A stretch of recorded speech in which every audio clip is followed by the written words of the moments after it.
ভারত এবং শ্রীলঙ্কার এবারের এশিয়া কাপের সুপার ফোরের সর্বশেষ ম্যাচ। যদিও ম্যাচটি ছিল শুধুই আনুষ্ঠানিকতা, ইতিমধ্যে এশিয়া কাপের ফাইনালে দুটি দল কোয়ালিফাই করেছে, পাকিস্তান এবং ভারত। পাকিস্তান বাংলাদেশকে 11 রানে পরাজিত করে। সেখানে বাংলাদেশ ব্যাটিং ব্যর্থতায় যেভাবে ম্যাচটি পরাজিত হয়, পুরো ম্যাচ নিয়ে নানা ধরনের সমালোচনা। এবং আপনারা যদি আমার ভিডিওটা না দেখে থাকেন, ভিডিওটা দেখে আসবেন। তো ভারত প্রথমে ব্যাট করে, তারা 20 ওভারে 202 রান করে। বলতে গেলে এবারের এশিয়া কাপের সর্বোচ্চ হাই স্কোরিং একটা ম্যাচ। এবং বলতে গেলে পুরো ম্যাচটি ছিল 404 রানের। বাঘে ভাগে লড়াই বলতে আমরা যেটা বুঝি, সেটাই কিন্তু ছিল আজকের ম্যাচে। ফাইনালের আগে যেমন আরেকটা ফাইনাল মনে হয় দেখে ফেললো ক্রিকেট ফ্যানরা, অনেকেই হয়তো বা আজকের ম্যাচটাতে অনেকেই সেরকমভাবে গুরুত্ব দেননি বা সেরকমভাবে আকর্ষণ ছিল না, যেহেতু বাংলাদেশ ফাইনালে কোয়ালিফাই করতে পারেনি। কিন্তু যারা ম্যাচটি দেখেননি তারা অনেক আফসোস করবেন। এরকম একটা হাই স্কোরিং ম্যাচ কিভাবে টাই হয়ে সুপার ফোরে গড়িয়েছে।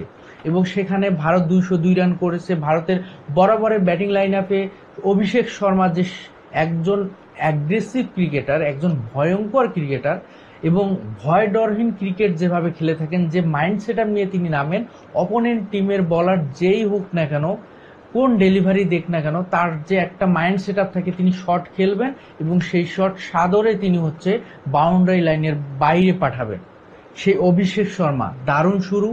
প্রথম পাওয়ার প্লেতে 71 রান করলেন 1 উইকেটের বিনিময়ে ভারত। সেখানে 31 বলে 61 রানের ইনিংস খেলেছেন অভিষেক শর্মা। তারপরে তিলক ভর্মা 34 বলে 49 এবং সঞ্জু স্যামসনের 23 বলে 39 রানের ইনিংসের উপর ভর করে ভারত করলো 202 রান। 203 রানের টার্গেটে ব্যাট করতে নামলেন শ্রীলঙ্কা। শ্রীলঙ্কা প্রথম 7 রানের মধ্যে প্রথম উইকেটের পতন ঘটল কুশাল মেন্ডিস। প্রথম উইকেটের পতন, আপনার টার্গেটটা কিন্তু 203 রান। শ্রীলঙ্কার পাথুম নিশানাকা এবং কুশাল পেরেরা দ্বিতীয় উইকেট জুটিতে যোগ করলেন 127 রান। পাথুম নিশানাকা এবার এশিয়া কাপের প্রথম সেঞ্চুরি করলেন। পাথুম নিশানাকা 58 বলে 107 রান করলেন, 25 বলে প্রথম অর্ধশত পূরণ করলেন। দারুণ একটা ক্রিকেট খেললেন এবং খেলাটাকে জমিয়ে দিলেন। এবং কুশাল পেরেরা করলেন 32 বলে 58 রানের একটা ইনিংস।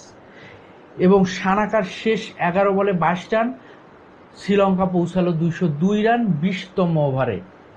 ম্যাচ হলো ড্র, সুপার ওভারে ম্যাচ। যদিও সুপার ওভারে শ্রীলঙ্কা সেরকমভাবে কোনো রান করতে পারেনি, 2 রান করেছে 3 রানের টার্গেটে ব্যাট করে।